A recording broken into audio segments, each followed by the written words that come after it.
Hello friends, দেখো ready হয়ে বেরিয়ে পড়েছি লক্ষ্মী পুজোর বাজার করতে যাওয়া বলে। বড়মশাই, আমি আর ছেলে তিনজনেই বেরিয়ে পড়েছি বাইকে করে যাওয়ার জন্য। সামনে এখানে একটা লক্ষ্মী পুজোর প্যান্ডেল হয়েছে, পুজো হচ্ছে। কাঁসার এই জিনিসটা আমি আমার বিয়েতে পেয়েছিলাম, এক দিদি দিয়েছিলো, কিন্তু কোনো কাজে লাগে না। এত বড় পঞ্চবতী বলে বাড়িতে কী কাজে লাগাবো, তাই ভেবেছিলাম এটাকে দিয়ে আমি পুজোর সময় পুজোর জন্য কিছু জিনিস কিনে নেবো। যেহেতু আমার ধুনুচিটা আমি হারিয়ে গেছে, খুঁজে পাচ্ছি না, বাড়ি থেকে কী করে হারিয়ে গেল বলতে পারবো না। তার জন্য ধুনুচি আর দুটো ঘট, লক্ষ্মীর ধান আর চাল দেওয়ার জন্য টুকটাক আর কিছু কিছু জিনিস কিনে নিলাম।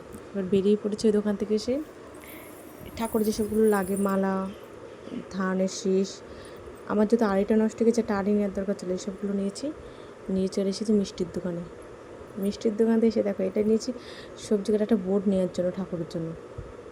এবার নিয়ে নিচ্ছি ফুল, পদ্ম ফুল। যেহেতু দেখো আজকে বাজারে কোনো দোকান নেই আশেপাশে, কারণ আগের দিন বৃষ্টির কারণে বেরোতে পারিনি, যার জন্য লক্ষ্মী পুজোর দিনই গিয়েছি, কারণ এদিন রাত্রে পুজো করবো বলে অসুবিধা ছিল না, তারা ছিল না, ওর জন্য পরের দিন গিয়েছিলাম, তাই পুরো ফাঁকা।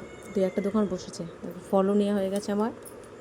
আর এখান থেকে এইগুলো সব শেষের দিকে, এমন হচ্ছে তোমার দোকান শেষ তো, আমার কথা শুনে তারা হাসছে। এবার দেখো এখানে কিছু ছুরি আর কাটার সবজি নিয়ে দরকার ছিল, কোনো দোকানে পাচ্ছিলাম, লাস্টে পেয়েছি, মন পছন্দ হয়নি, তা নিয়ে এখন এই যে বেরিয়ে পড়েছি বাড়ির পথে। টুকটাক কিছু জিনিসটার বাকি ছিল, সেগুলো যাওয়ার পথে নিয়ে নিচ্ছে, আর ভিডিও ক্লিপ নেওয়া হয়নি। চল বাড়ি গিয়ে তোমাদেরকে দেখাবো আমি কী করে আয়োজন করি, কী না করি, ঠাকুরকে, আমার ঘরের লোককে কেমন করে সাজিয়েছি। পরের ভিডিও দেখা হচ্ছে। টাটা বন্ধুরা।